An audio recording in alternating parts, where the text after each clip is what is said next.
salam sehat ya untuk lanjutan kuliah hari ini. Dan untuk program dinamik mungkin ada beberapa topik yang akan kita bahas. Yang pertama, kita akan coba jelaskan apa itu program dinamik. Kemudian nanti ada formulasi dari program dinamik. Kemudian nanti ada jadi ada solusi model untuk program dinamik. Kemudian ada contoh aplikasi dan mungkin nanti di bagian akhir ada bagian diskusi ya terkait dengan apa itu program dinamik. Nah, kalau kita lihat apa yang dimaksud dengan program dinamik, kalau minggu lalu kita membahas tentang program linear.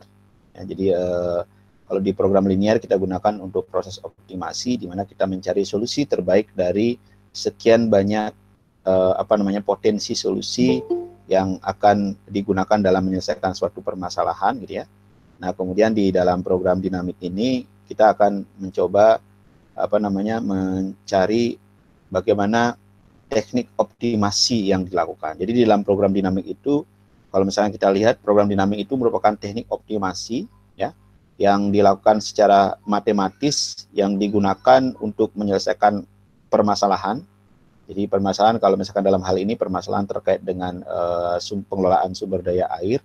Nah, nanti prosesnya itu adalah secara berurutan atau secara bertahap yang disebut dengan sekuensial, gitu ya. Jadi berbeda dengan program linear, di mana program linear itu mencari solusi dari beragam dengan cara acak, jadi trial and error, kemudian mencoba mencari solusi sehingga didapatlah solusi optimum. Nah, bisa jadi di dalam suatu permasalahan itu tidak selalu di dalam satu rentang waktu tertentu bahwa solusi yang dihasilkan saat itu merupakan solusi optimum untuk keseluruhan waktu. Ya, sebagai contoh misalkan Anda ingin melakukan pengelolaan tentang pemberian irigasi, nah bisa jadi pemberian irigasi hari ini itu bisa jadi merupakan syarat untuk pemberian irigasi seterusnya. Jadi bagaimana irigasi itu kemudian diberikan misalkan dalam 1 tahun gitu ya, pemberian irigasi bulan Januari itu merupakan syarat yang perlu diperhatikan atau dipertimbangkan untuk memberikan irigasi pada bulan Februari, Maret dan seterusnya. Namun demikian bagaimana kita kemudian menyelesaikan permasalahan untuk mendapatkan optimasi ya optimum pemberian irigasi yang dilakukan selama 1 tahun, gitu ya. Nah, maka perlu suatu mekanisme di mana kita menyelesaikannya secara bertahap. Jadi kita selesaikan dulu Januari, kemudian setelah itu hasilnya kita gunakan untuk Februari, Maret, dan seterusnya. Nah, itulah yang di dalam program dinamik. Jadi, optimasinya itu dilakukan secara dengan membagi permasalahan itu menjadi beberapa tahapan, kemudian diselesaikan masing-masing tahapan. Nah, program dinamik sendiri sebenarnya diperkenalkan oleh Richard Bellman, ya, tahun 1950-an. Mungkin Bapak Ibu bisa nanti lihat buku beliau, gitu ya, yang sudah diterbitkan, itu judulnya The Theory of Dynamic Programming. Itu diterbitkan tahun 1954 ya, 30 Juli waktu itu ada conference. Jadi Richard Bellman ini mereview beberapa permasalahan-permasalahan yang terkait dengan program dinamik. Nah, kemudian baru memperkenalkan bagaimana solusi yang bisa dilakukan dengan cara memecah permasalahan itu menjadi beberapa sekuen, menjadi beberapa bagian, nah kemudian mencari solusi untuk masing-masing bagian tersebut. Nanti mungkin detailnya bisa googling ya, The Theory of Dynamic Programming oleh Richard Bellman. Nah, di dalam pengelolaan sumber daya air, apa saja kira-kira aplikasi untuk program dinamik?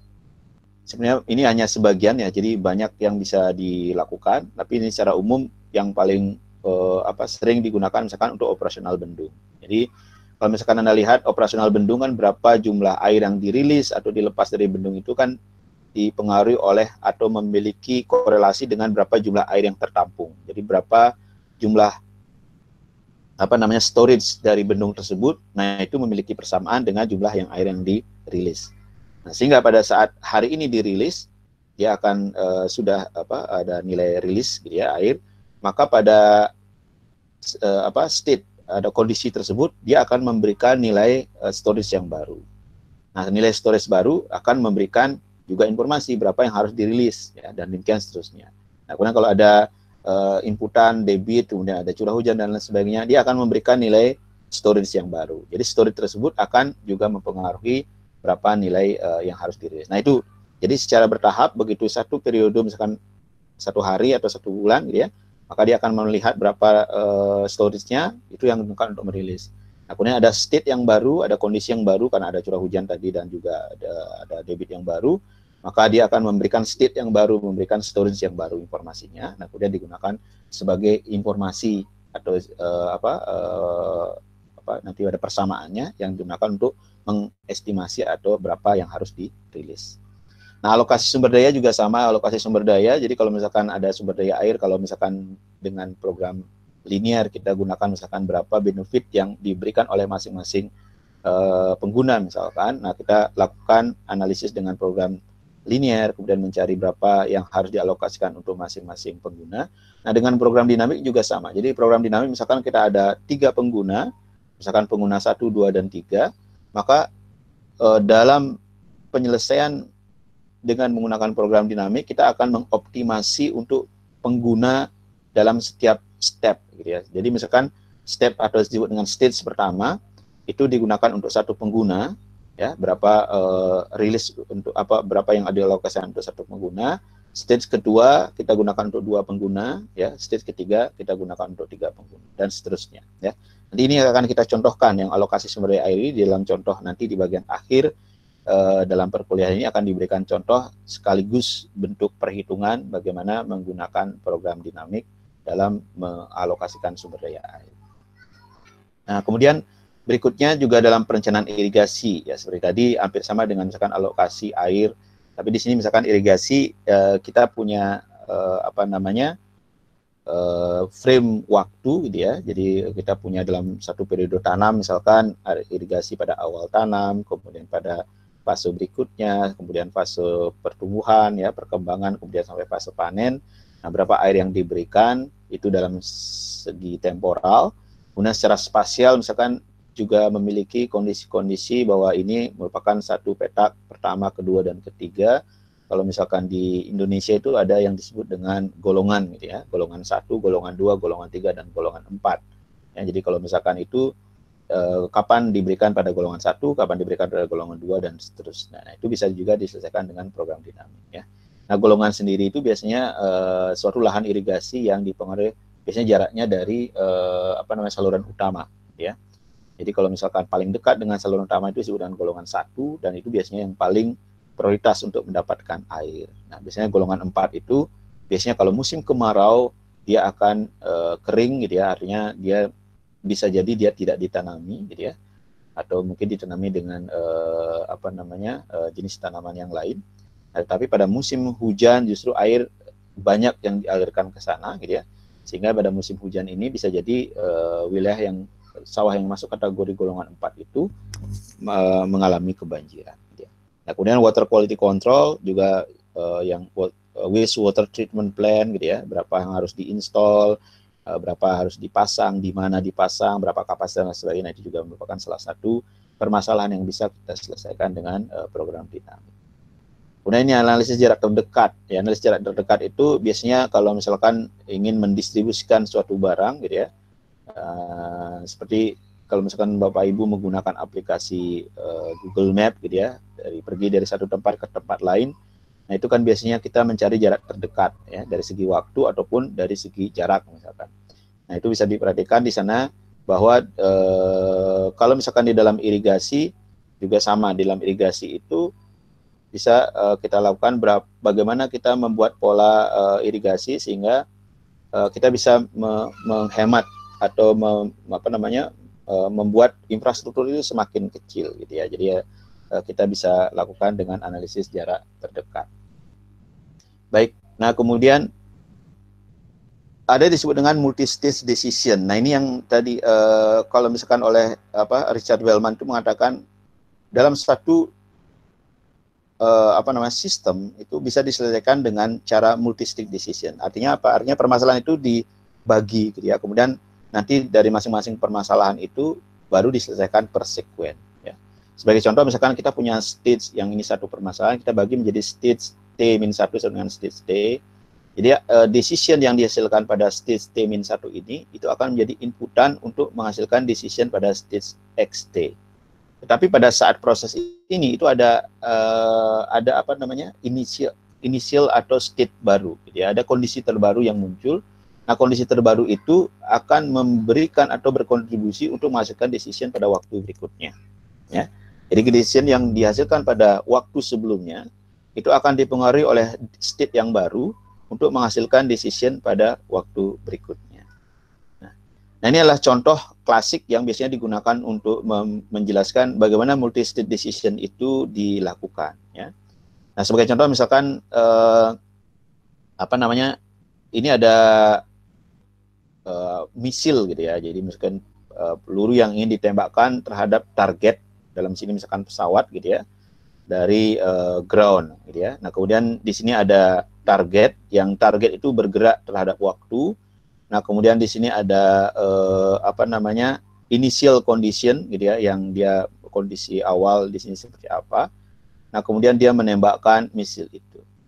Jadi pada saat awal, pada saat target itu berada di titik ini, maka algoritma yang diberikan kepada misil itu adalah bahwa inilah jarak yang paling dekat, gitu ya. Jadi inilah jarak yang terdekat. Jadi posisinya itu dari segi arah, ya, kemudian kecepatan itu mengarah ke sini. Nah, ini pada saat T sama dengan 0 misalkan, ya. Nah, kemudian pada saat T sama dengan 1, pada saat ini sudah meluncur ke sini, kemudian pesawat itu sudah bergerak, maka dia akan menghitung kembali mana jarak yang paling dekat, ya, mana jarak yang rute yang paling dekat. Nah, sehingga pada kondisi berikutnya ada decision baru di sini, maka dia harus mengatur arah dan rute yang harus dilewati. Jadi ada, kenapa? Karena begitu pesawat itu bergerak ke sini, ada state, ada kondisi terbaru yang muncul, ya.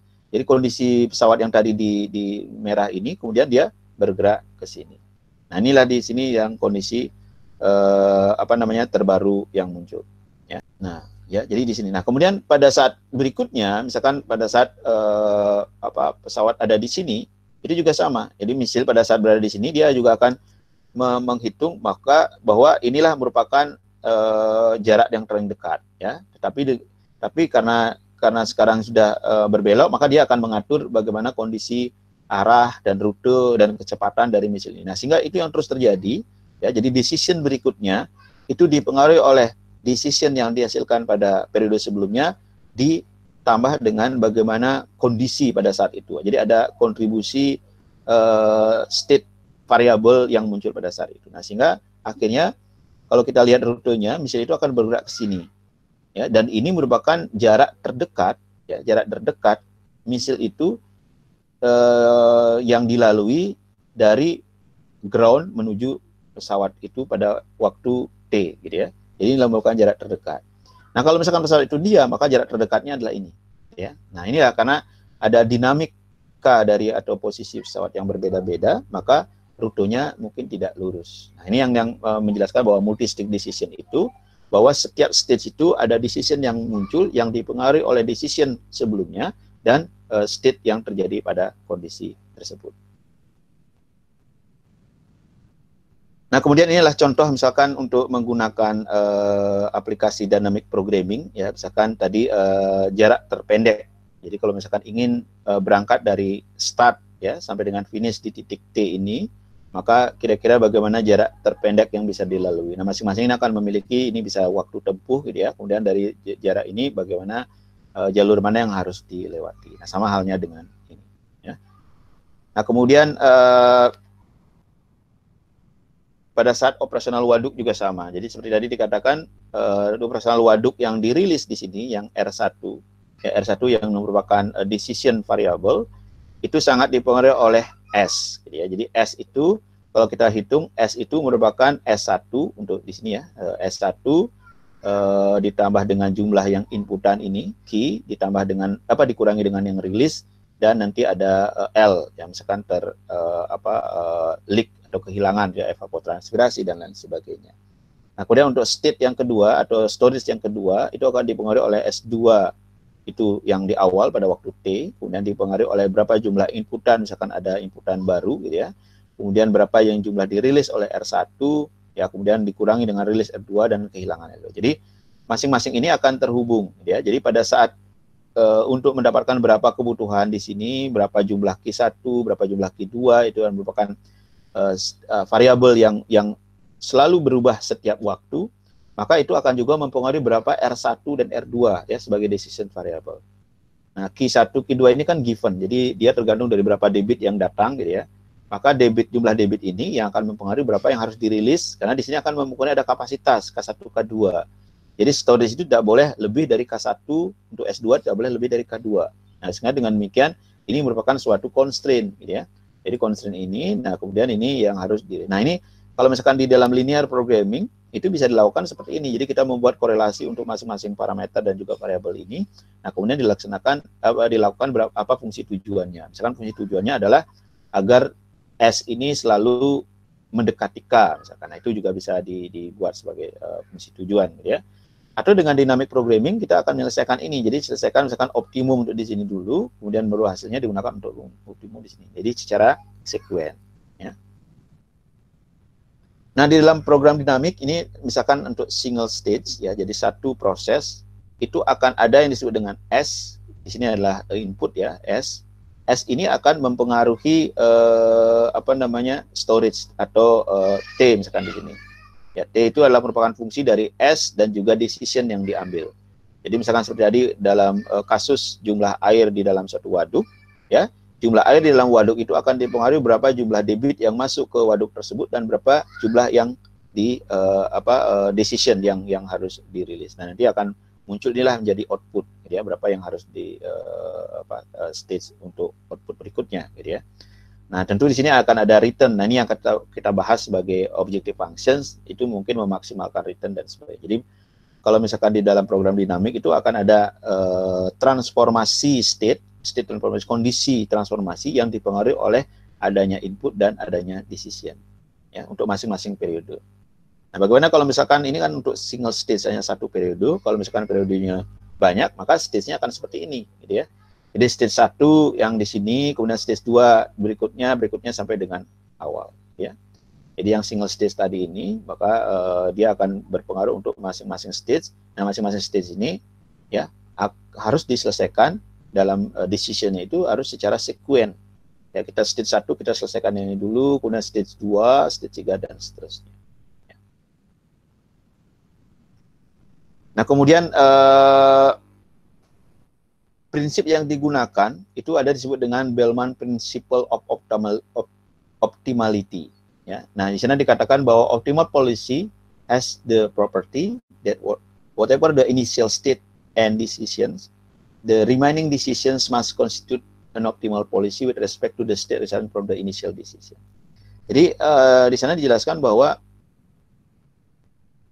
apapun initial state dan decision yang diambil, maka ini decision selanjutnya ya itu akan dipengaruhi oleh merupakan kondisi optimal akan tergantung dari initial decision yang diperoleh tadi. Jadi artinya pada saat kita mengambil decision untuk periode berikutnya, itu dipengaruhi oleh apa decision sebelumnya dan state yang terjadi pada saat itu. Nah, itu yang disebut dengan Bellman Principle of Optimality.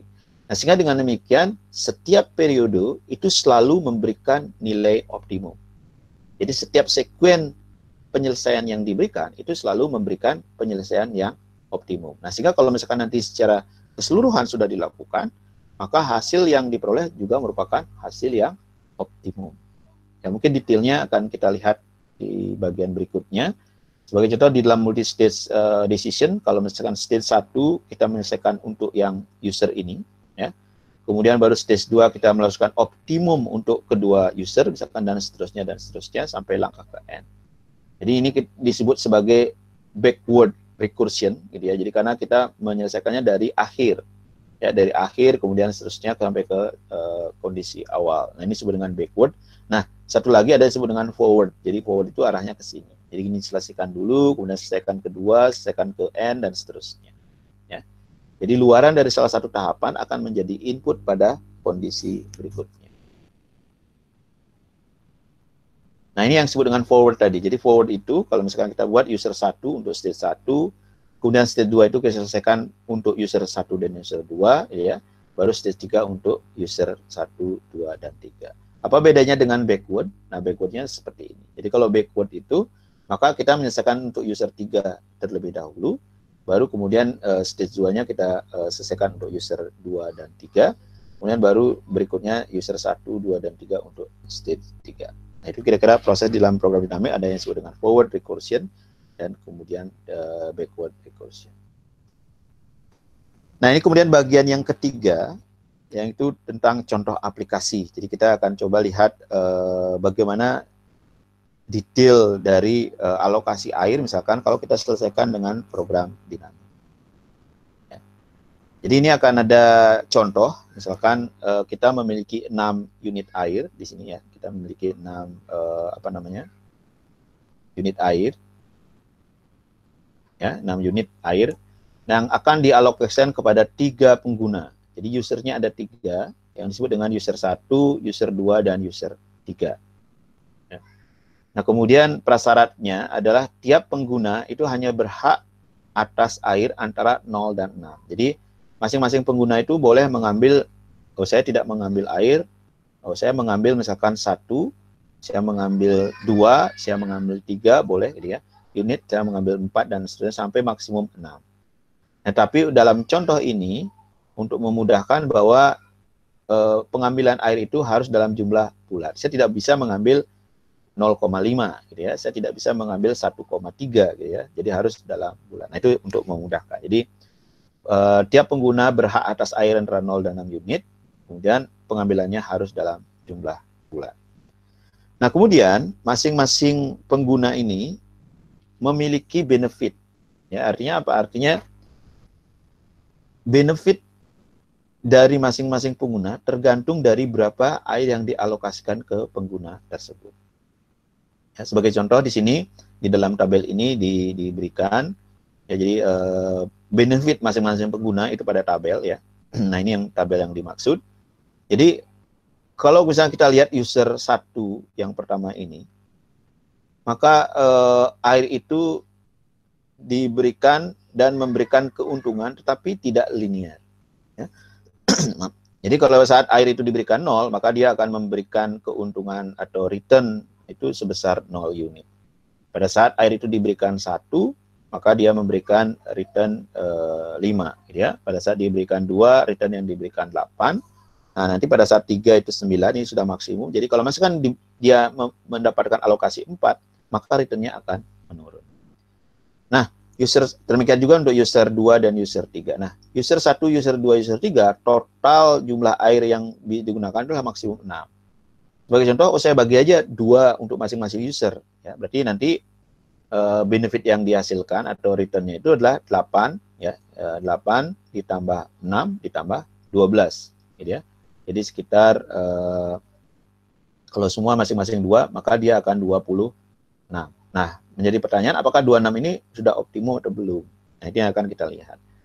Atau misalkan, oke, user 1 saya berikan 3, user 2 saya berikan 2, user 3 saya berikan 1. Ya.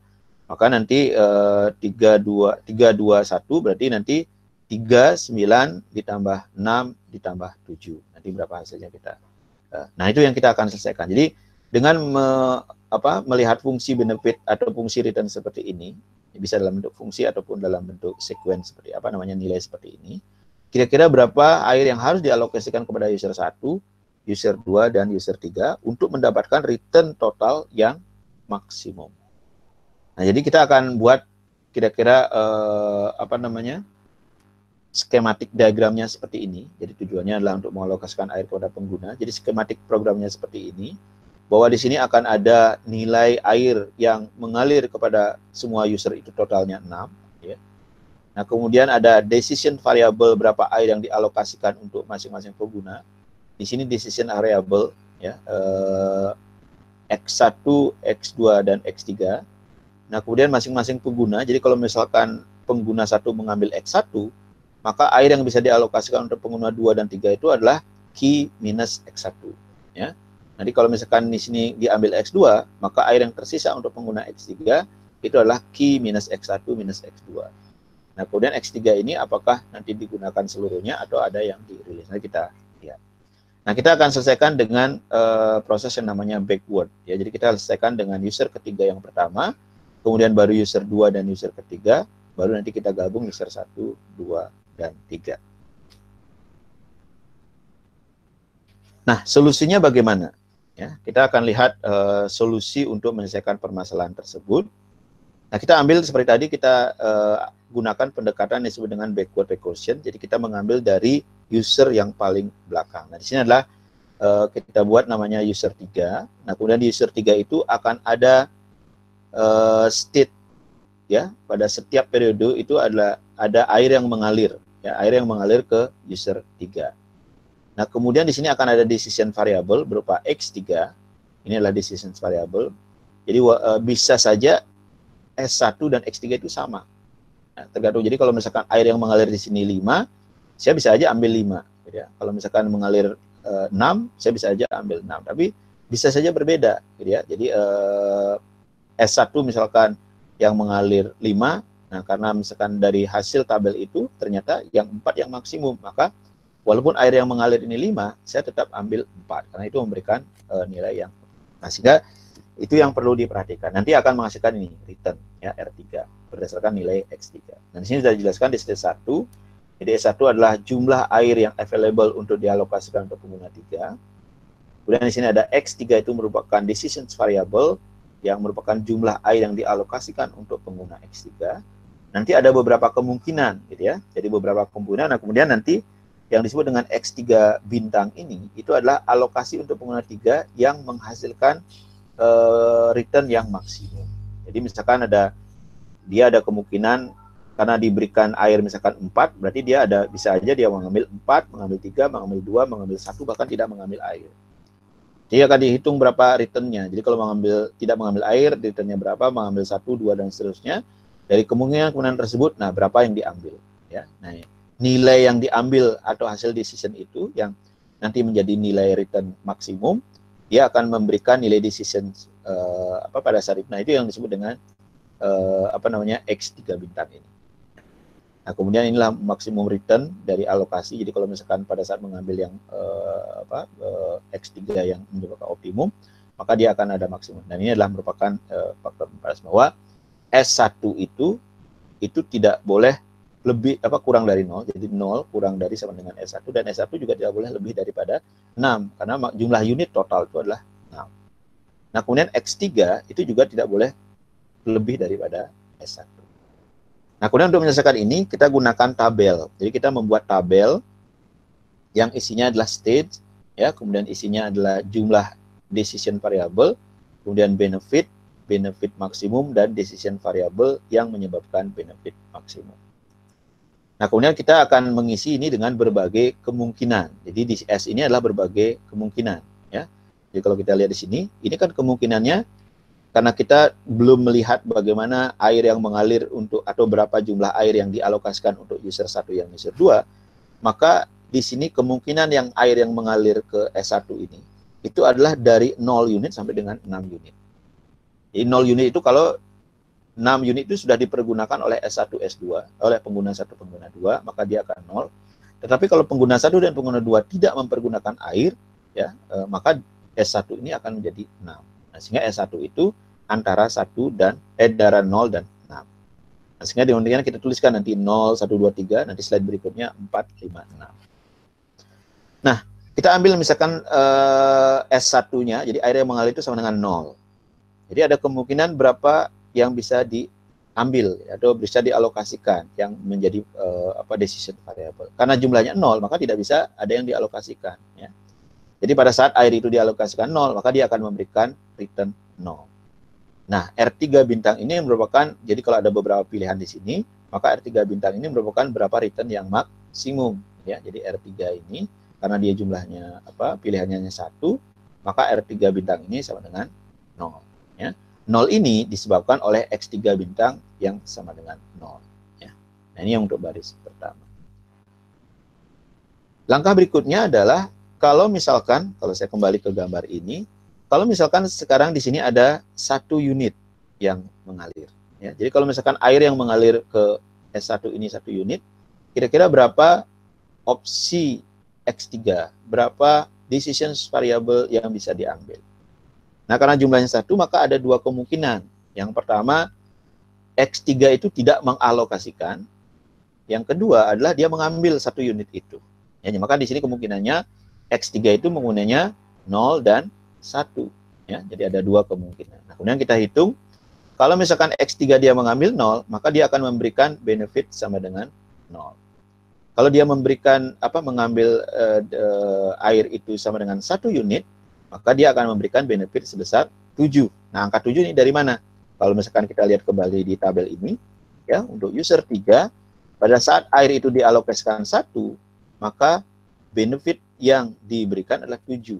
Ya, pada saat air itu dialokasikan 0, maka benefit yang dihasilkan sama dengan 0. Nah, inilah angka-angka yang muncul di sini. Ya.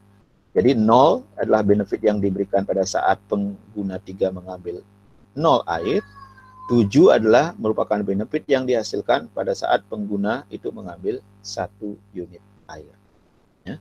Nah, kemudian di sini ada beberapa opsi return berdasarkan decision variable diambil. Kemudian pada saat R3 bintang ini kita mengambil return yang maksimum. Nah, di sini karena ada 2, 0, dan 7, maka return maksimumnya sama dengan 7. Ya. Jadi 7 ini merupakan return maksimum jika air yang mengalir sama dengan 1. Nah, bagaimana decision variable? Jadi kalau misalkan air yang mengalir 1, maka dia akan memberikan return maksimum 7 dengan cara mengambil 1 unit air untuk dialokasikan di wilayah atau pengguna 3. Ya, mudah-mudahan bisa dipahami sampai tahap ini. Nah, kemudian selanjutnya tadi dikatakan kalau misalkan key atau stage yang mengalir atau air yang mengalir itu kan kemungkinannya dari 0, 1, 2, 3, 4, 5, dan 6. Ya. Nah, bagaimana kalau misalkan 2? Jadi kalau misalkan sekarang air yang mengalir itu 2 pada saat di sini. Jadi kalau misalkan di sini, ya. Kalau misalkan di sini sekarang 2, nah berapa kira-kira yang diambil oleh X3? Apakah 2-nya diambil semua, ataukah hanya 1 unit, ataukah dia tidak mengambil sama sekali? Nah, ini bisa dilihat di sini. Jadi kita buat kemungkinan-kemungkinan. Kalau dia mengambil 0, maka dia akan memberikan keuntungan sebesar 0. Ini dari tabel return yang diberikan tadi. Ya. Kalau dia mengambil 1, maka return yang diberikan adalah 7. Kalau misalkan yang pengguna 3 mengambil 2, maka return yang dihasilkan adalah 12. Nah, sekarang kita punya data berapa return yang dihasilkan. Ya. Nah, kemudian kita cari return maksimum. Nah, di sini return maksimum adalah 12. Ya, jadi 0, 7, dan 12. 12 adalah nilai maksimum. Nah, 12 ini didapatkan pada saat alokasinya itu sama dengan 2. Jadi pada saat X3 mengambil 2 unit. Ya. Nah, demikian juga untuk yang 3. Jadi 3 itu kemungkinannya adalah 0, 1, 2, 3.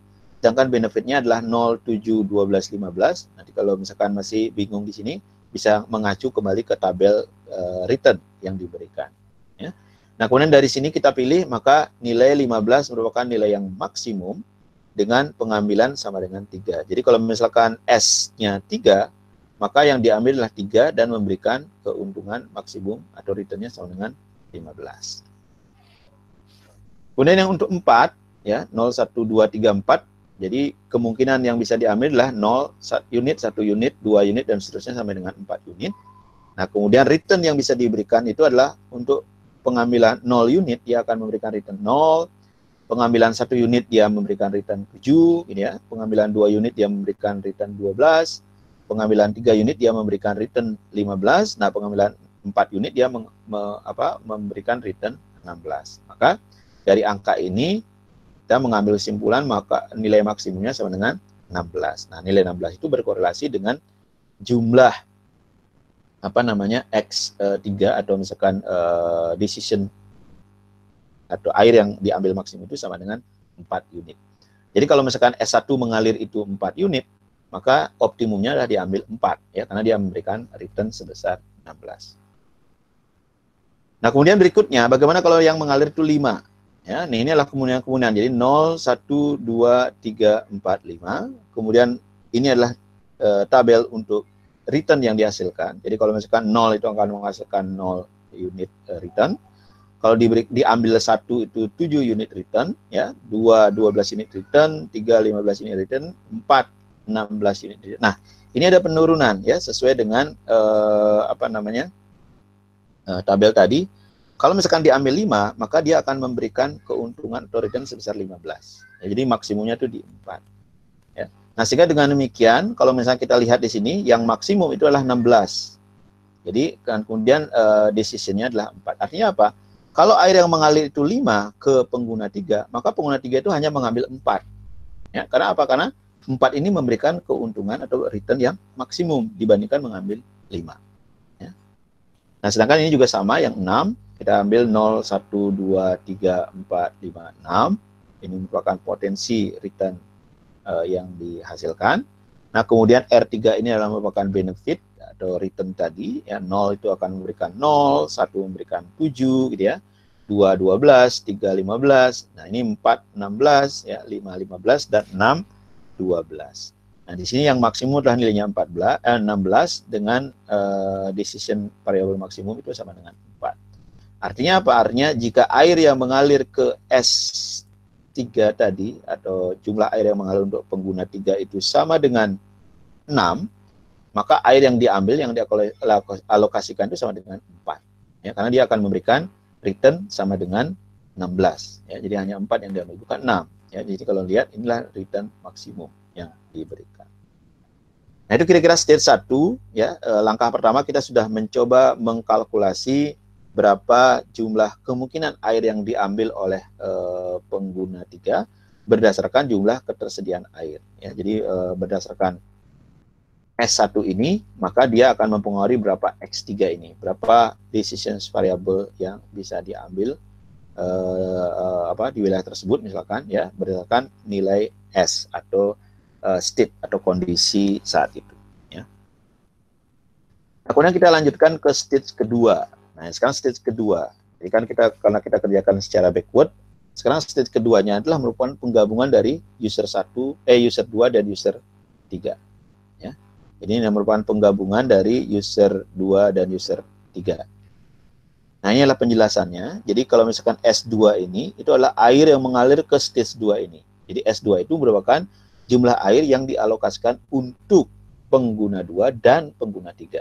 Jadi bukan pengguna 2 saja, tapi pengguna 2 dan pengguna 3. Nah, sehingga optimasi yang dihasilkan di sini itu adalah merupakan optimasi antara dua pengguna ini. Ya. Kemudian X2 itu adalah jumlah air yang menjadi decision variable yang diambil oleh user 2. Nah, sedangkan S1 itu berapa? Kalau sudah ada X2 di sini, maka S1 sama dengan S2 dikurangi X2. Ya. Karena sudah ada yang digunakan gitu ya. Jadi nanti S1 itu sama dengan S2 dikurangi X2.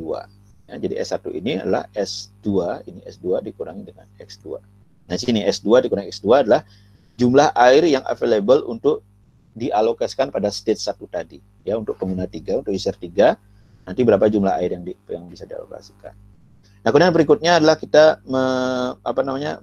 menghitung nilai X2 bintang. Jadi X2 itu kan nanti tergantung dari jumlah S2 yang mengalir.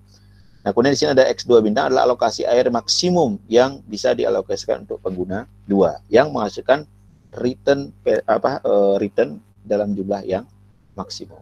Nah, inilah maksimum return dan inilah bentuk persamaan. Kita memaksimalkan nilai persamaan tersebut atau dari return tersebut. Nah, kemudian dari sana ada faktor pembatas 0x2 kurang dari S2, 0x2 kurang dari sama dengan 6. Nah, penyelesaiannya juga sama, kita menggunakan tabel. Jadi kita buat tabel seperti ini. Inilah jumlah air yang mengalir di S2, kemudian inilah jumlah air yang digunakan oleh pengguna 2, inilah benefit yang dihasilkan oleh pengguna 2, dan ini adalah air yang dirilis untuk pengguna 3, ya. Jadi S2 dikurangi X2. Jadi air yang dalam jumlah S2 tadi yang mengalir itu dikurangi dengan decision variable untuk pengguna 2. Nah, sini akan menghasilkan S1. Ya, ini sama dengan S1. Ya, jadi S1 yang dimaksud di sini. Jadi ini akan menghasilkan S2 dikurangi X2 itu sama dengan X1. Nah, kemudian kita akan mendapatkan berapa jumlah air yang bisa dialokasikan untuk pengguna 3. Nah, di stage 1 kita sudah menghitung. Kalau misalkan airnya 0, return maksimumnya berapa? Kalau misalkan penggunanya 1, return maksimumnya berapa? Ya, pengguna kalau misalkan dialokasikannya 0, ininya berapa dan seterusnya ya. Kalau misalkan 2 dialokasikan berapa maksimum dan seterusnya ya. Nah, kemudian ini adalah nilai keuntungan maksimum pengguna 3 berdasarkan state variable S1 ya. Kemudian inilah merupakan penjumlahan keuntungan antara pengguna 2 dan pengguna 3. Nah, kemudian ada nilai maksimum dari keuntungan total pengguna 2 dan pengguna 3. Dan dari keuntungan maksimum ini dipilih yang paling maksimum, dan itu akan memberikan berapa jumlah air yang dialokasikan untuk pengguna 2. Jadi ini akan menghitung berapa jumlah air yang harus dialokasikan. Gitu. Jadi kalau misalkan nanti kita lihat untuk masing-masing. Baik. Nah, yang pertama adalah 0. Kenapa 0? Bisa saja air itu digunakan untuk proses S1 keseluruhan. Ya. Kalau di sini, kalau kita lihat, ini kan S2 yang di sini. Ya. Jadi S2 itu kalau misalkan nilainya 0, bisa jadi air yang mengalir 6 itu sudah digunakan di X1-nya sama dengan 6. Nah, itu kemungkinannya. Jadi kalau misalkan di sini, kalau nilainya sama dengan 0, maka air yang mungkin diambil oleh pengguna 2 itu adalah sama dengan 0. Ya.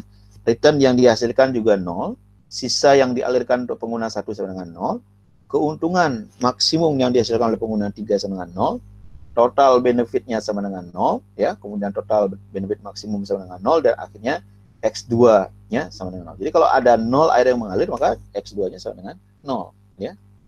Jadi kalau misalkan 0 air yang mengalir di S2 ini, maka X2 itu akan mengambil 0. Dengan X2 mengambil 0, maka secara keseluruhan akan maksimum, ya, secara otomatis.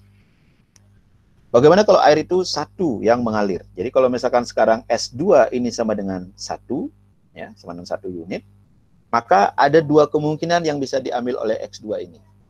Jadi kalau misalkan ini 1, ini dia bisa mengambil 0, atau dia mengambil 1. Ya, bisa jadi dia mengambil 0, saya tidak mengambil air gitu ya. Tapi dia juga saya mengambil 1. Ya, nah ini kita lihat kemungkinannya. Kalau dia mengambil 0, maka dia memberikan return sebesar 0. Kalau dia mengambil 1, maka dia memberikan return sebesar 5. Dari mana angka 5 ini didapatkan? Angka 5 ini didapatkan dari tabel return yang awal tadi. Jadi untuk pengguna 2, kalau misalkan air yang dialokasikan itu sama dengan 1, maka dia akan memberikan return sebesar 5. Ya. Jadi kalau misalkan 0, dia returnnya sama dengan 0. Nah, kemudian dari langkah itu, jadi kalau misalkan ini returnnya 1, makanya dia 5. Nah, kemudian di sini adalah S1 atau S2 dikurangi X2. Jadi kalau air yang mengalir 1 sudah digunakan oleh X2 sama dengan 0, maka sisanya sama dengan 1. Ya, sedangkan kalau air mengalir 1 digunakan X2 itu sama dengan 1, maka sisanya sama dengan 0. Nah, kalau nanti S1 itu mengalir 1, kita sudah hitung dengan state 1, bahwa kalau air mengalir 1, maksimum benefit yang diberikan oleh pengguna 3 itulah 7. Kalau air yang mengalir 0, maka maksimum benefit yang dihasilkan adalah 0. Ya.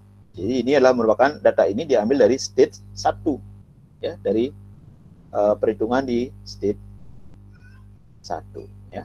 Jadi perhitungan di state 1 itu akan mendapatkan data di tabel R3 ini, atau kolom R3. Nah, kemudian kolom berikutnya itu adalah kita menghitung jumlah. Ya, jadi R2 ditambah R3 bintang. Jadi R2 di sini dari kolom ini ditambah dengan R3 bintang. Maka kalau misalkan 0, maka 0 ditambah 7 sama dengan 7.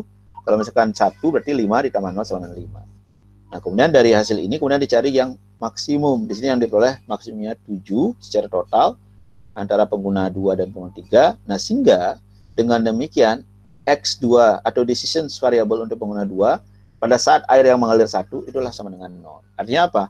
Kalau misalkan air yang mengalir di sini 1, maka X2 itu akan mengambil decision mengambil airnya sama dengan 0. Ya, mengambil airnya sama dengan 0. Nah, sehingga dengan diambil airnya sama dengan 0, maka S1 sama dengan 1. Ya, di sini akan menjadi 1 dan ini akan memberikan benefit sebesar 7. Ya. Jadi memberikan sehingga secara total benefitnya sama dengan 7.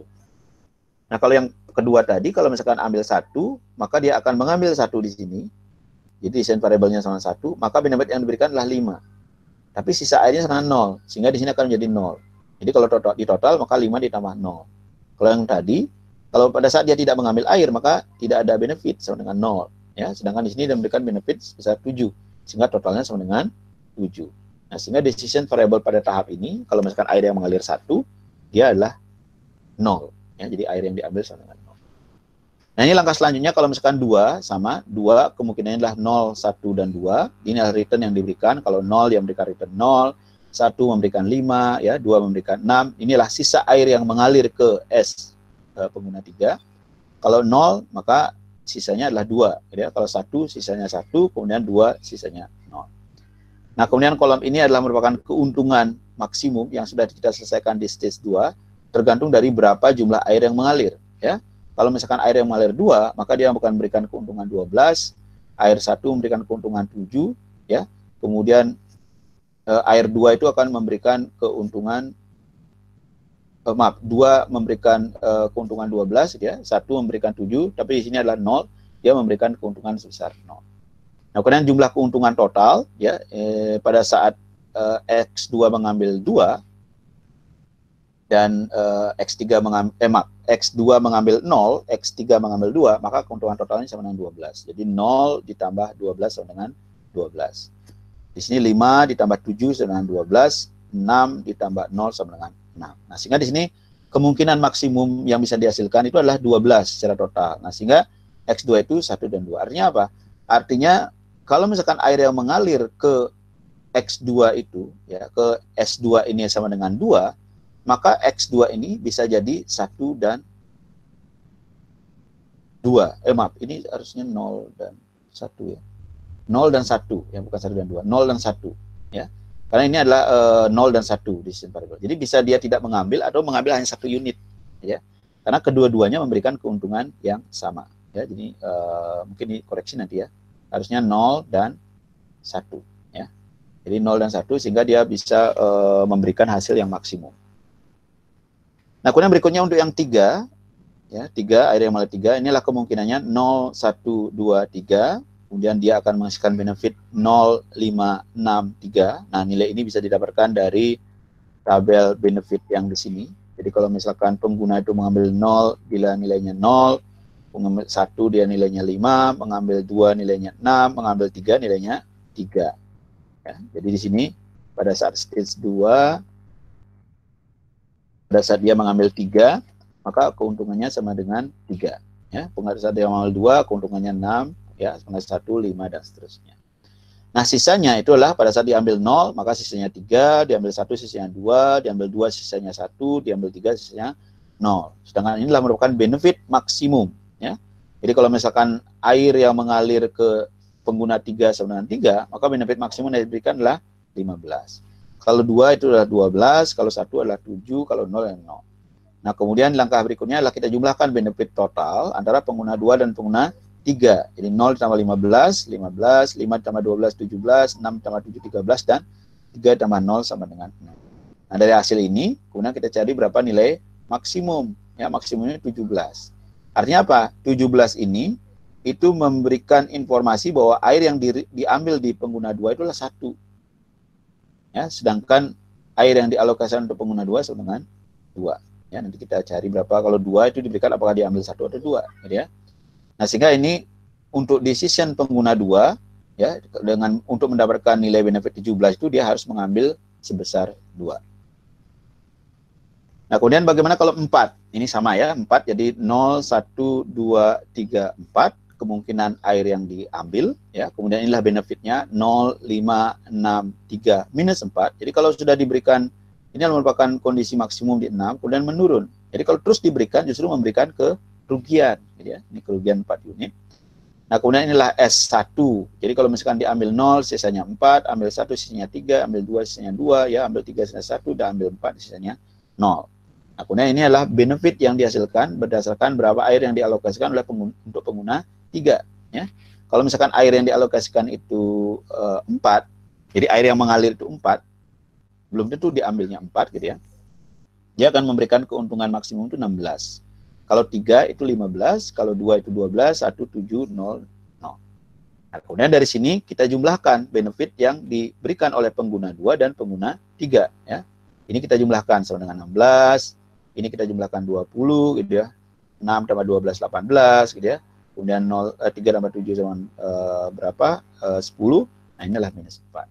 Jadi ini keuntungan total ya, keuntungan oleh pengguna 2 dan keuntungan oleh pengguna 1. Pengguna 3 di sini disebutnya ya. Nah, kemudian dari sini kita pilih yang maksimum. Maksimum itu 20. Ya, 20 ini memberikan informasi X2 atau decision diambil itu sama dengan 1. Artinya apa? Artinya kalau ada air yang mengalir ke sana itu adalah 4 unit ke pengguna 2. Jadi kalau kita kembali ke sini. Jadi kalau di sini adalah 4 unit, maka untuk mendapatkan nilai maksimum, maka X2 ini harus sama dengan 1. Jadi hanya 1 diambil, baru sisanya dialokasikan untuk stage atau pengguna berikutnya. Ya. Nah, kemudian yang 5 juga sama. Ya, jadi yang 5 ini 0, 1, 2, 3, 4, 5. Ya, kemudian ini adalah keuntungan yang diberikan.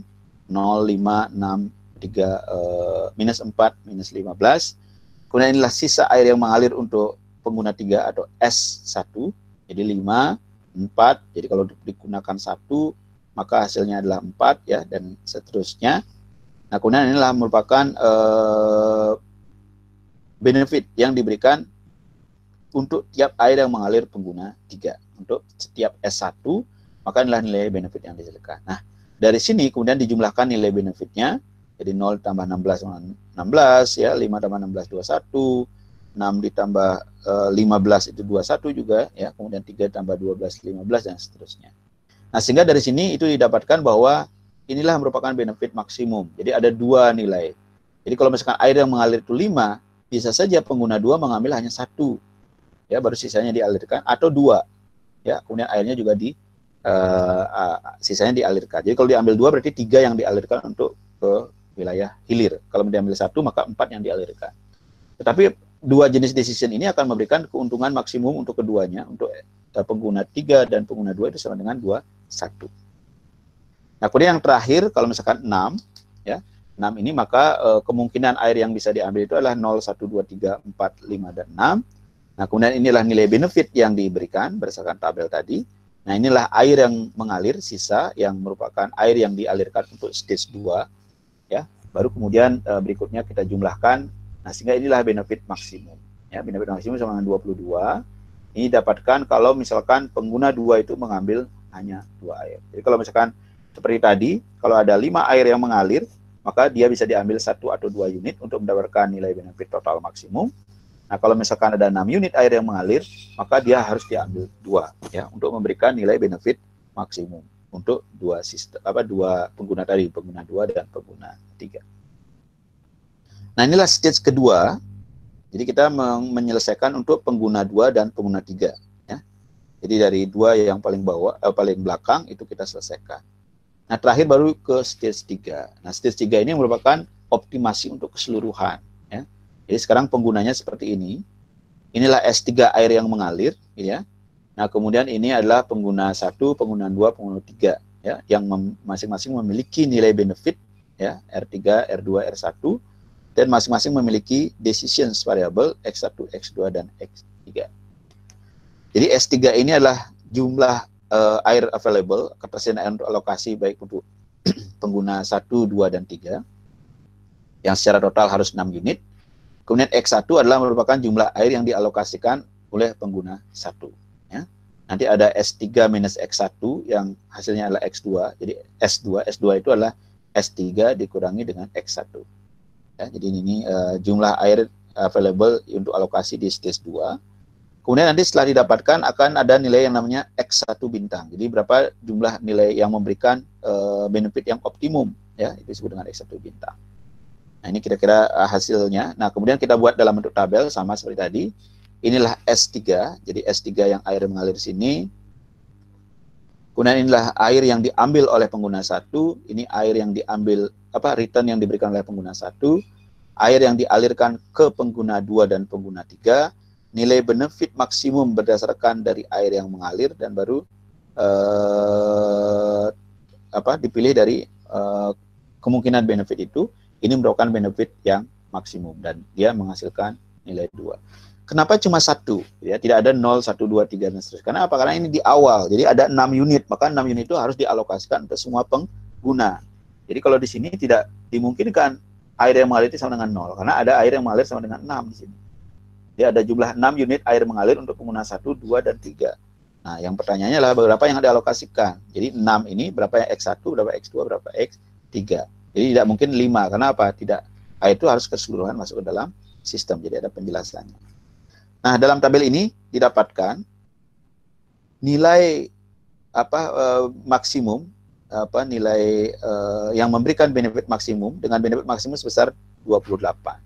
28 ini akan memberikan nilai X1 sebagai decision variable sama dengan 2. Ya, inilah benefit maksimum, inilah decision variable. Nah, kemudian kalau kita gabungkan keseluruhan itu, jadi kalau kita gabungkan keseluruhan proses tadi, maka kira-kira solusinya seperti ini. Jadi berdasarkan hasil pada stage 3, maksimum total return yang diperoleh saat X1 sama dengan 2. Jadi kalau misalkan air yang mengalir tadi 6, maka pengguna 1 hanya mengambil 2. Jadi saat X1 sama dengan 2, maka dia akan menghasilkan return sebesar 28. Ya. Jadi di sini pada saat X1 mengambil 2, maka yang akan menghasilkan total return, ini adalah merupakan total return maksimum, itu sama dengan 28. Nah, ini udah maksimum, nilai maksimum, karena di sini kita menghitung di stage ketiga, ini sudah nilai akhir. Ya, jadi total return-nya sama dengan 28 unit. Nah, kemudian kalau misalkan X1 sama dengan 2, berapa X2, berapa X3? Nah, itu harus ditelusuri dari tabel yang dibuat untuk masing-masing state. Kemudian untuk mendapatkan nilai X2 dan X3, dilakukan dengan melakukan penelusuran pada tabel berikutnya, atau tabel sebelumnya. Stage 3, ya, memberikan X1 sama dengan 2. Jadi kalau misalkan kita lihat di sini, pada saat stage 3, dia memberikan X1 sama dengan 2. Artinya apa? Artinya kalau misalkan diambil 2, maka air yang mengalir untuk stage 2 itu sama dengan 4. Ya. Maka kita lakukan penelusuran pada saat 4. Jadi air yang mengalir ke stage 2 itu sama dengan 4. Nah, saat air mengalir sama dengan 4, berapa decision variable di sini? Ternyata 1. Jadi air yang mengalir 4, maka X2 itu sama dengan 1. Nah, dengan X2 sama dengan 1, maka air tersisa sama dengan 3. Nah, kemudian inilah digunakan untuk menelusuri di state 1 pada saat airnya sama dengan 3. Nah, pada saat airnya sama dengan 3, maka yang dialokasikan sama dengan 3. Yang menghasilkan return 15. Ini merupakan maksimum, ya, karena air yang tersedia sama dengan 3 tadi. Ya. Nah, sehingga dengan demikian, dalam solusi. Jadi kemudian untuk mendapatkan nilai X2, X3 dilakukan dengan melakukan penelusuran pada tabel sebelumnya.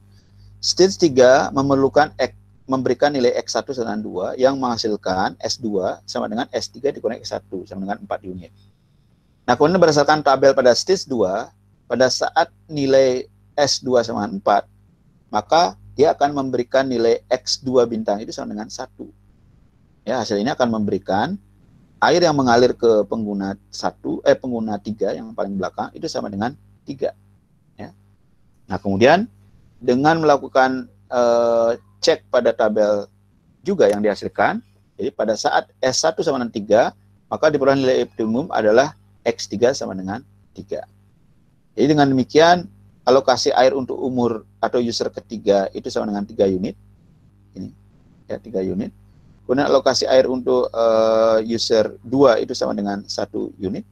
Dan alokasi air untuk user 1 itu sama dengan 2 unit. Jadi inilah solusinya.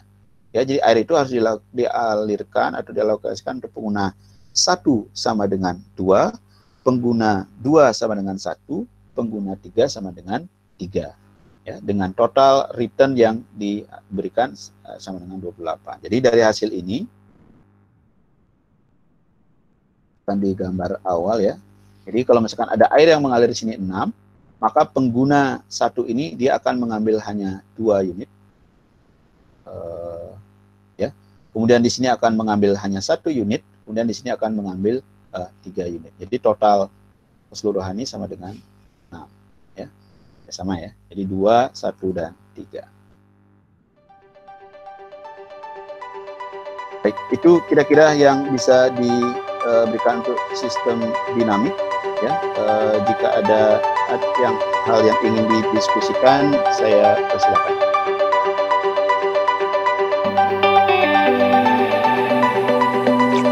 Assalamualaikum, Pak.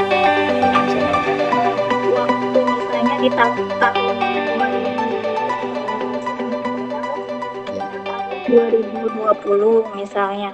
Model ini yang kita bangun di tahun 2019. Apakah nah, untuk di tahun 2020 ternyata ada sedikit perubahan musim misalnya, Pak. Apakah model ini masih bisa dipakai atau bisa dipakai, dan bagaimana memodifikasi, maksudnya merubahnya, memasukkan unsur waktu itu gitu, Pak. Jadi tidak kita hitung setiap tahun gitu, Pak. Bisa di running langsung selama 10 tahun misal begitu, Pak. Ya, baik, terima kasih. Ya, jadi kalau misalkan tadi yang saya contohkan itu kan dalam menghitung benefit itu hanya berdasarkan berapa jumlah air yang dialokasikan, gitu ya. Jadi misalkan air dialokasikan 0, 1, 2 sampai dengan jumlah maksimum air yang dialokasikan itu memberikan nilai benefit yang berbeda-beda. Nah, kalau misalkan nanti diinginkan bahwa ada faktor tadi musim sebagai contoh, ya, nah itu bisa masuk ke dalam perhitungan untuk menghitung benefit. Jadi bisa dibuatkan misalkan nilai benefit itu tidak hanya satu nilai saja berdasarkan berapa air yang dialokasikan, tapi juga berdasarkan misalkan bulan. Jadi bisa jadi air yang dialokasikan 0, 1, 2, 3, 4, 5 sampai dengan 6 sebagai contoh. Tetapi pada bulan Januari air yang dialokasikan 0 itu berbeda benefit yang diberikan kalau misalkan dibandingkan dengan air yang dialokasikan pada bulan Februari, Maret dan seterusnya. Jadi itu bisa dimasukkan, parameter-parameter itu bisa dimasukkan dalam perhitungan karena apa? Karena seperti 2 minggu lalu yang sudah kita bahas, di dalam menentukan objective function atau benefit tadi, misalkan sebagai objective function, kita harus memasukkan semua variabel yang akan menjadi decision variable. Jadi kita harus buat. Nah, kalau ini kan tadi contohnya masih sederhana. Decision variable itu hanya satu, hanya air yang dialokasikan. Ya, tidak ada kita milih waktu, kemudian kapan, mungkin musim dan lain sebagainya. Mungkin itu Bu ya. Ya, baik. Terima kasih. Ya, baik. Terima kasih, Pak. Ya, sama-sama. Pak Putu, boleh bertanya Pak Putu? Oh ya, silakan Pak Idam. Ya, saya Idam Halik, Pak. Saya terus terang belum terlalu memahami tadi karena di awal juga saya terlambat masuk karena putus itu Pak jaringan. Ya, pertanyaannya pertama Pak, apakah model sistem dinamik ini bisa diintegrasikan dengan model WIF yang beberapa waktu lalu kita diskusikan Pak? Itu yang pertama. Yang kedua, ada batasan-batasan, katakanlah batasan DAS atau batasan apa gitu dalam penggunaan model sistem dinamik ini. Saya tahu sistem dinamik ini kan bisa membuat skenario-skenario, misalnya perubahan terhadap waktu gitu. Apa betul seperti itu Pak Putu? Terima kasih Pak. Baik, terima kasih Pak. Nah, untuk yang pertama terkait dengan program dinamik, apakah bisa masuk ke dalam WIP gitu ya? Jadi program dinamik di sini itu akan WIP-nya itu justru menjadi nanti bagian, karena di WIP sendiri untuk optimasi itu sudah menggunakan kalau dari programnya sendiri ya, dari pendekatan yang digunakan. Untuk WIP itu dia menggunakan program linear programming pendekatannya. Di dalam dia mencari solusi optimum untuk air yang dialokasikan untuk masing-masing pengguna, itu WIP menggunakan program linear. Nah, tapi kalau misalkan nanti Bapak ingin menggunakan pendekatan program dinamik untuk masalah yang lebih besar, dalam arti tidak hanya alokasi misalkan, tapi ada dalam perhitungan ekonomi atau mungkin ada tambahan lain, nah itu harus diselesaikan satu persatu. Nah, pendekatan dinamik ini bisa dilakukan. Jadi pertama diselesaikan dulu misalkan tentang alokasi airnya. Nah, kemudian alokasi air sudah dapat, kemudian nanti baru ke stage berikutnya atau stage 2-nya alokasi air dan ekonomi misalkan. Kemudian yang berikutnya ada dengan sosial gitu. Jadi itu bisa dilakukan. Jadi bisa diintegrasikan, Pak. Nah, cuma program dinamiknya itu pendekatan program dinamik itu tidak ada di WIP, tidak ada saat ini karena WIP itu menggunakan program linear. Dalam pendekatan optimasi, Pak. Kalau batasan DAS tidak ada, Pak. Jadi karena program dinamik ini kan merupakan pendekatan, dan tadi yang dicontohkan kan merupakan salah satu contoh yang biasanya digunakan dalam pengelolaan sumber daya air. Jadi batasan itu tidak ada, Pak, dari luas atau batasan-batasan spesifik untuk penggunaan model dinamik ini. sangat-sangat fleksibel. Yang terakhir tadi Pak, yang tentang skenario-skenario itu bisa ya Pak ya. Yang saya tahu di model dinamik ini kan justru membuat skenario-skenario gitu Pak. Oh ya, ya betul Pak. Yang skenario bisa Pak. Jadi karena pada dasarnya kan model dinamik ini dia mengintegrasikan setiap komponen, tidak satu sekuen saja. Jadi kalau misalkan di dalam simulasi itu biasanya kan simulasi misalkan apa state awal, initial conditionnya apa, nah itulah yang dibawa sampai akhir. Nah kalau dinamik itu kan inisialnya itu selalu berubah Pak. Jadi kalau misalkan Bapak ingin membuat skenario tertentu di waktu tertentu, kalau dicontohkan, nah itu juga akan menghasilkan state baru. Jadi pada saat skenario itu dibuat, maka itulah state baru yang muncul. Itu bisa Pak. Jadi pendekatan model dinamik itu bisa untuk mengevaluasi skenario-skenario. Baik. Terima kasih Pak. Ya, sama-sama Pak. Selamat siang Pak, izin bertanya Pak. Ya, silakan Pak. Ya Pak, saya Pak Riki ya. Pak Riki ya. Gini Pak, ya, silakan. Ya, ini agak mundur sedikit ya Pak ke belakang terkait dengan WIP ini Pak. Ya, and planning ini.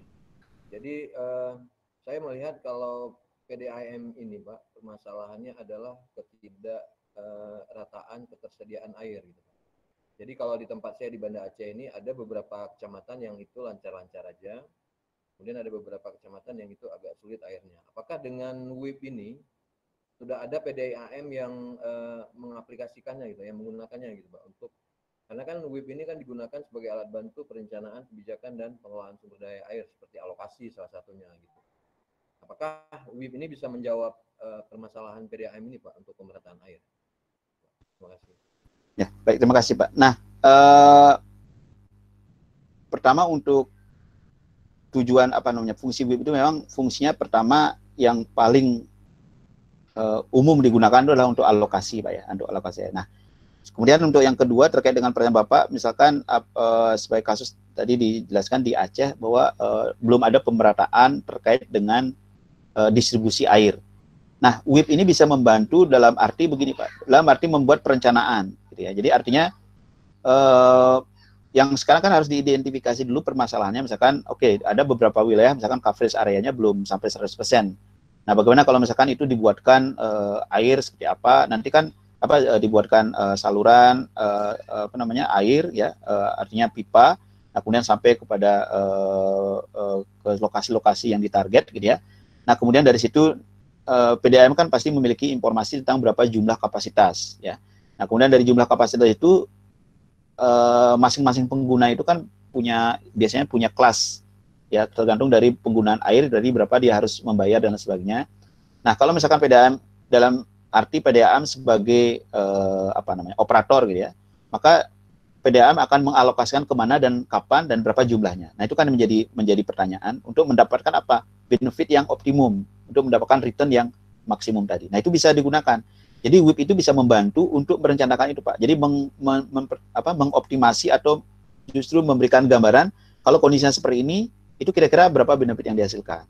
Jadi bisa dilakukan itu sebelum instalasi fisiknya, sebelum realnya itu dilaksanakan di lapang. Jadi bisa digunakan itu Pak. Jadi bisa melakukan mengevaluasi perencanaan-perencanaan yang ada. Oke, berarti dia artinya digunakan itu sebelum gitu Pak ya, sebelum konstruksi atau instalasi dilakukan, bukan pada saat kondisi berjalan gitu, bukan Pak? Kalau model WIP ini kan digunakan umumnya untuk mengevaluasi kebijakan Pak. Jadi artinya kalau misalkan kebijakan itu sudah ada, itu sebenarnya bisa dievaluasi. Sebagai contoh misalkan untuk Indonesia, karena Indonesia itu kan tujuan dari alokasi itu kan tidak ekonomi Pak ya. Kalau dilihat dari kebijakan yang diambil oleh pemerintah, maka alokasi itu tidak digunakan tidak mengambil kebijakan atau tujuannya secara ekonomi. Karena apa? Karena air itu harus dialokasikan kepada pangan untuk irigasi. Kemudian air itu juga harus dialokasikan kepada domestik dan air yang dialokasikan untuk industri. Dan nilai yang dibayarkan untuk tiga pengguna itu kan berbeda-beda. Nah, kalau misalkan pemerintah mengalokasikan air dengan tujuan ekonomi, itu pasti diberikan air itu kepada pengguna yang membayar paling tinggi. Tapi kan itu tidak terjadi di Indonesia, karena di Indonesia harus ada satu fungsi tujuan lagi mempertahankan kondisi ketahanan pangan. Nah, sehingga berapa jumlah air yang harus dialokasikan untuk irigasi sehingga ketersediaan pangan itu tetap tersedia. Nah, baru sisanya itu, jadi prioritasnya di situ, baru sisanya dialokasikan untuk industri dan domestik. Nah, industri juga akan memberikan harga yang berbeda. Jadi air yang diambil juga mungkin source-nya berbeda gitu ya. Kemudian untuk domestik itu kan harus ada treatment dan sebagainya juga ambil berbeda. Nah, seperti itu Pak. Jadi pada saat evaluasi kondisi yang berjalan, sebagai contoh yang saya lakukan itu kan yang di Citarum Pak ya. Citarum itu saya melihat bagaimana alokasi air. Nah, alokasi air di Citarum itu prioritasnya memang 80% itu paling banyak untuk pertanian. Tapi kalau kita gunakan optimasi secara ekonomi, itu pertanian justru akan paling rendah itu dialokasikan. Nah, itu artinya ingin melakukan evaluasi itu bisa di situ Pak. Jadi pada saat kita aplikasikan WIP, itu nanti ada faktor kebijakan yang kita konversi nanti kepada di dalam model. Kebijakan prioritas untuk pertanian itu harus diterjemahkan ke dalam model itu seperti apa. Nah, jadi artinya apa? Menjawab pertanyaan Bapak tadi, WIP ini bisa digunakan untuk sistem yang sudah berjalan, untuk mengevaluasi efektivitas dari sistem yang berjalan. Kemudian yang kedua bisa juga untuk mengevaluasi perencanaan yang akan dilakukan. Jadi kalau misalkan merencanakan, apakah perencanaan tersebut efektif atau tidak, itu WIP bisa digunakan untuk memberikan gambaran sebagai gambaran awal kira-kira kebijakan tersebut atau perencanaan tersebut sudah efektif atau belum. Kira-kira seperti itu Pak. Ya, sama-sama Pak. Baik, itu kira-kira yang bisa disampaikan. Sekali lagi saya ucapkan terima kasih dan selamat siang.